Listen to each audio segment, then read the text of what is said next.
So, true story. There was this girl who used to sit beside me in class when I was in middle school. And there was this one time when the teacher was gone. The teacher was busy doing whatever teacher stuff that teachers do. And I was just there. I was just minding my own business in my own seat. And then this girl just turned her head and said to me, "If you close your eyes and listen closely, you can hear 1,000 different sounds going on at the same time." And I was like, "Are you high?" Let's talk about sound. Sound is a very underrated thing because it always gets, I don't know, it always gets buried under visuals. Because every time people talk about what they see, they always talk about the visuals first before what they hear and before sound. But then sound is such a huge part of our lives, but it always just goes unnoticed. It's like sound is that twin who is more quiet and always hides behind his mother, and then visuals is like the twin who's always very loud and friendly with everybody. And where do we start celebrating sound other than Star Wars? I don't like Sam. Star Wars has these lightsabers, and always those lightsabers always have that whoosh, swoosh sound that makes them so much fun. I mean, you can't imagine a lightsaber without having those sounds. Just imagine a lightsaber duel in a Star Wars movie, but instead it's just kitchen knife sounds. It sounds like... First, peppers. Cut around the flat edges to minimize waste. The only reason why Star Wars feels like a galaxy far, far away, other than the visuals of course, is the sound. Because a lot of the sounds in Star Wars, they sound very different from the common sounds that we hear every day, and that really shows you that it's a galaxy far, far away. We're not on planet Earth anymore. This is a new kind of universe going on, and that's what makes these science fiction movies interesting, especially those that are in a galaxy far, far away. It's like these just sound so different. My favorite action movie is John Wick, and every time you watch John Wick, there's always this one scene or this one part where John Wick totally annihilates this poor innocent lad, and always using some super little technique or something, like just putting a pencil in somebody's eye or something. And every time there's this really gruesome action sequence, you can always see the audience being like, ugh. And part of the reason is the makeup and the choreography and all of that stuff, but it's also partly the sound. Actually, I think it's 50% is the sound. It's just a disgusting sound, and that's what makes this movie so awesome, because it's super disgusting. Action movies, they use sound for impact. They use sound to sell the moves, like in Hong Kong action movies, where when somebody punches another person in the face, there's a super loud noise. It's like bish or something. And those Jackie Chan movies, where every time he punches somebody, there's this bish sound that comes out every single time, and it's so loud. Horror movies are very different. Horror movies use sound to create suspense, create tension, to create an atmosphere, and it's probably the most noticeable use of sound in any genre, because when you're scared out of your pants, you notice everything, every little detail. You look at every corner of the screen, it's like, is this thing gonna jump scare me? Is this thing gonna jump scare me? And of course you notice the sound, especially when the movie goes totally silent.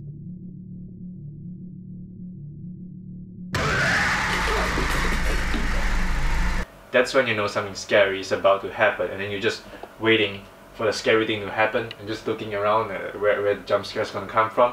It's gonna come from everywhere, of course. It's a horror movie. You paid for this. Come on, have some balls. So sometimes you go to the cinema and you see that this one person who's super scared of horror movies but is still watching that horror movie for some reason. Sometimes they'll be covering their eyes, but a lot of times I see people actually covering their ears. Because when you go to the cinema, it's super loud, and the thing that scares you in a horror movie, most of the time, I think for casual viewers at least, it's the sound. It's the sound that's super scary because of just how loud it is and how sudden it is in the context of a cinema. Another genre that uses music and sound very well is animated films. Because a lot of kids, they don't necessarily understand vocabulary. They don't really understand like the dialogue or even what the hell is going on. They're just looking at what's going on. Mom, what's going on? The thing with sound effects, it can really help teach kids about what's kind of going on. They get like an idea of what's going on just through the sound effects and the music.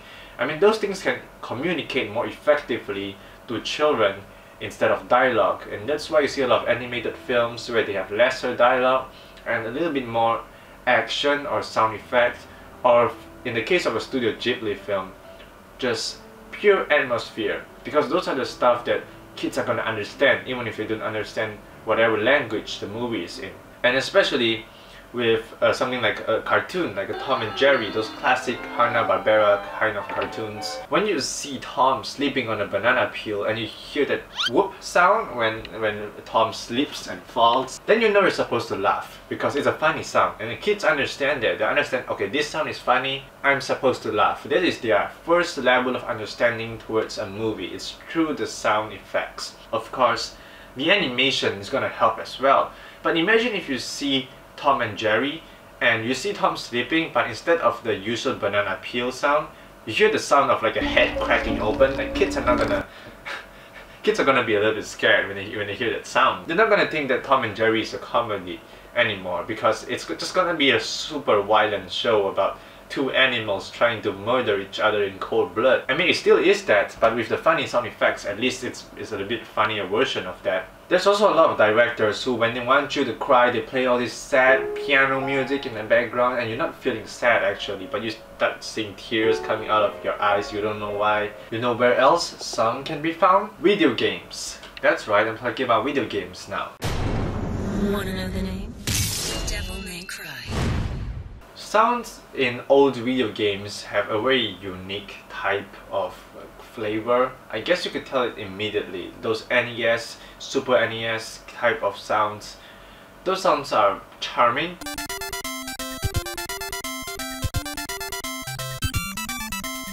But they are very different from the kind of video game sounds we have now. But nevertheless, those are some of the most iconic sounds in video game history. For example, let's take the most iconic video game character as an example.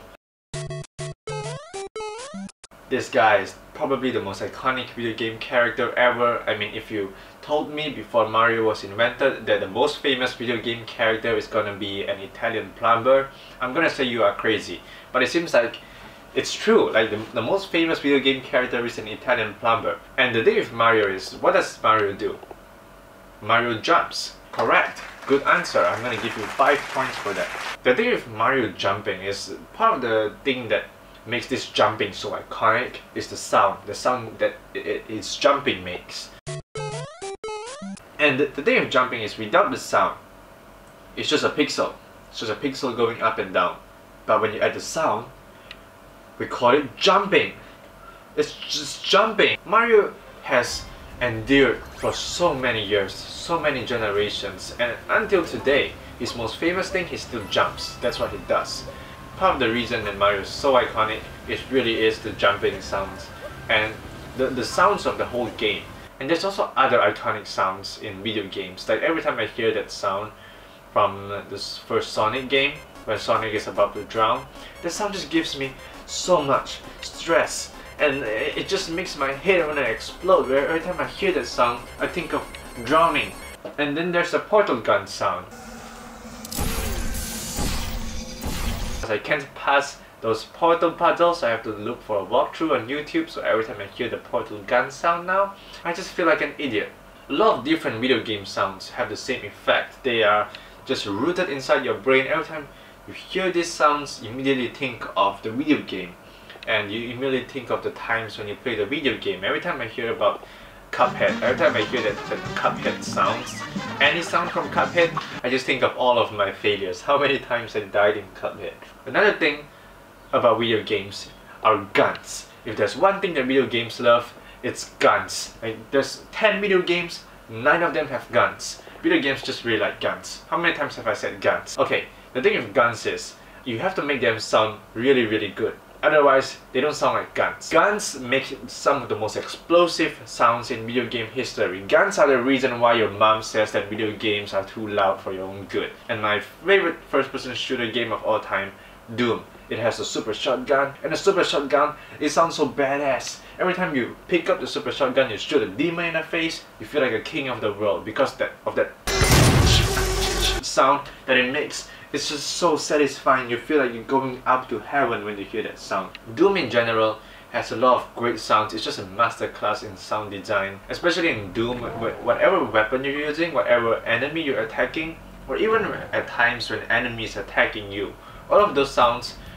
are so impactful, and they just immediately give you the adrenaline rush that Doom is famous for. Same thing for other first-person shooters. All the good ones, they have really good sound designs when it comes to the guns. Different guns sound differently, but the shotgun sounds are always my favorites because shotguns are always the best guns. Another video game genre that uses a lot of sound are fighting games. Those games have sound that make you feel like you're actually fighting an opponent. Otherwise, it's just 2 pixels touching. It isn't much. But when you add that hitting sound, that bish sound, you feel like you're actually in a very intense fight with an opponent and you must win. That's what makes fighting games so competitive. Partly it's the actual gameplay, but partly it's the sound. It's the sound when Ryu makes when he uses a shuriken, the Hadouken, whatever Tatsuboroken. The thing with fighting games is, all these sounds make them so much more hype, because every time you use a move to finish your opponent and then your character actually screams out the move, it makes it so much more satisfying. And I'm gonna talk about video game soundtracks. Let's take Minecraft for an example. Minecraft is a game that I grew up with. I played it a lot when I was younger. And I didn't think much of the soundtrack when I was younger. Of course, I was just being my young, stupid self. And I thought the music was okay. It was something that was in the background while I was mining for diamond ore, while I was building my first house, while I was building another portal.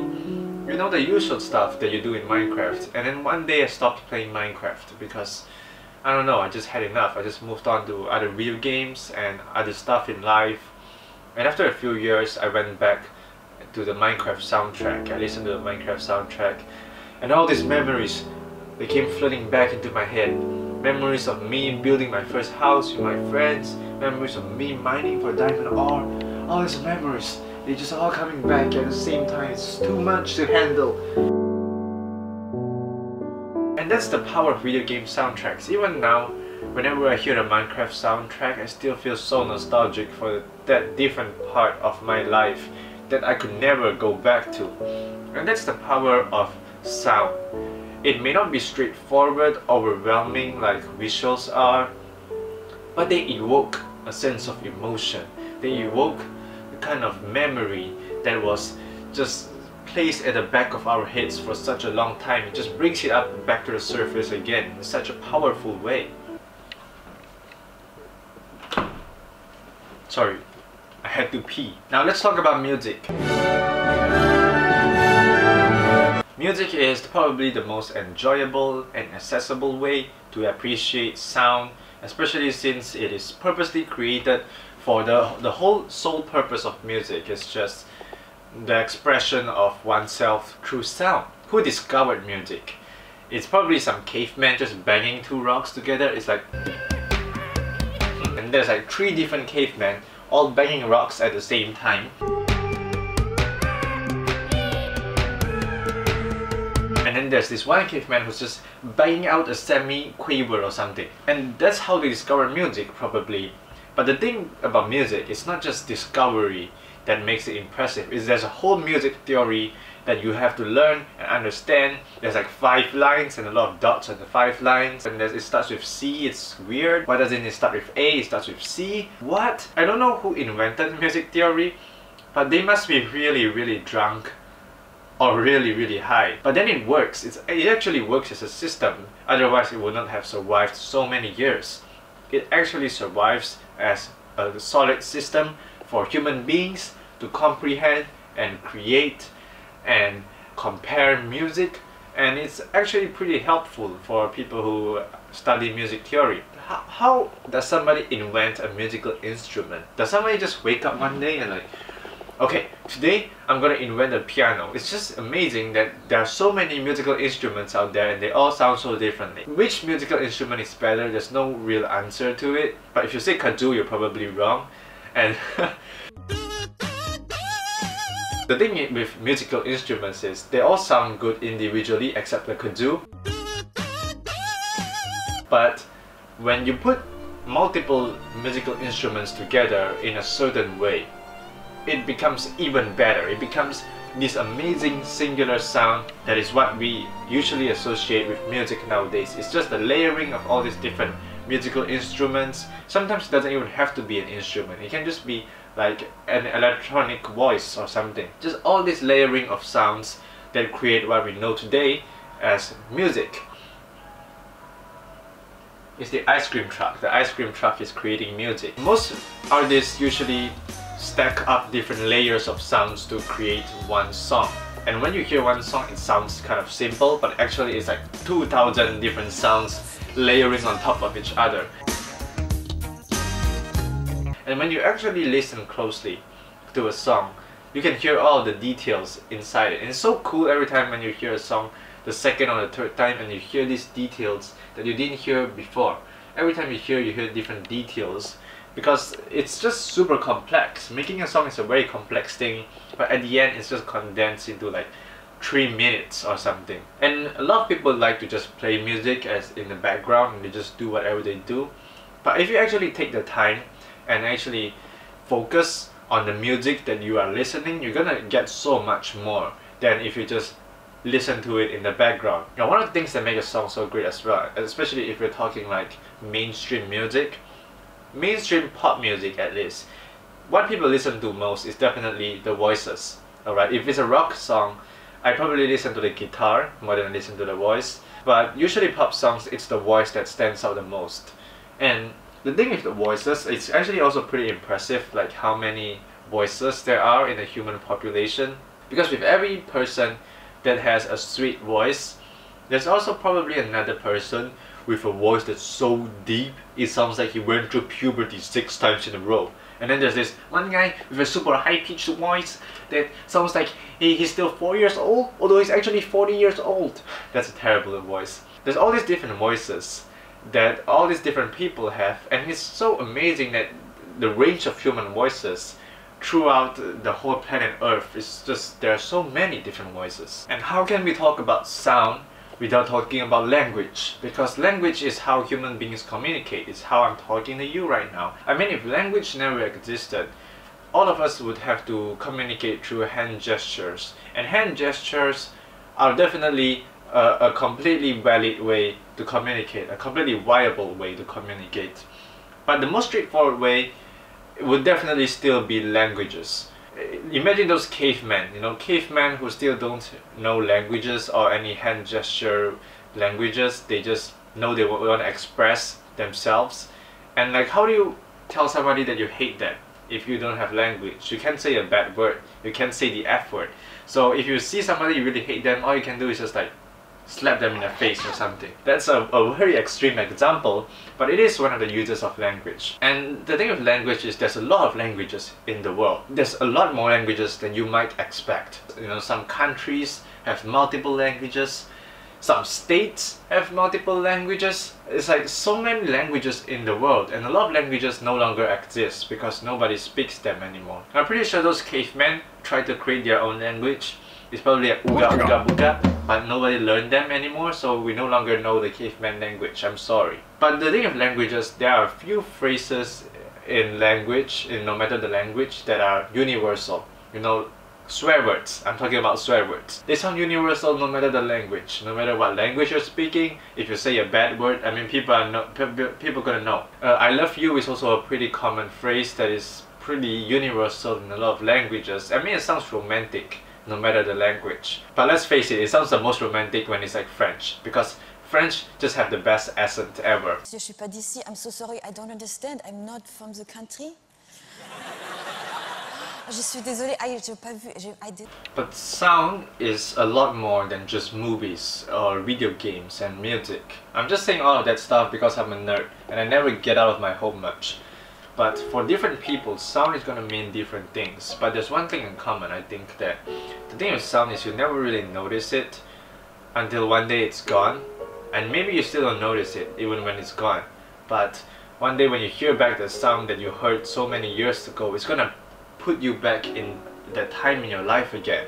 It's gonna just throw you back in a whole wave of nostalgia and memories just hitting you at the same time.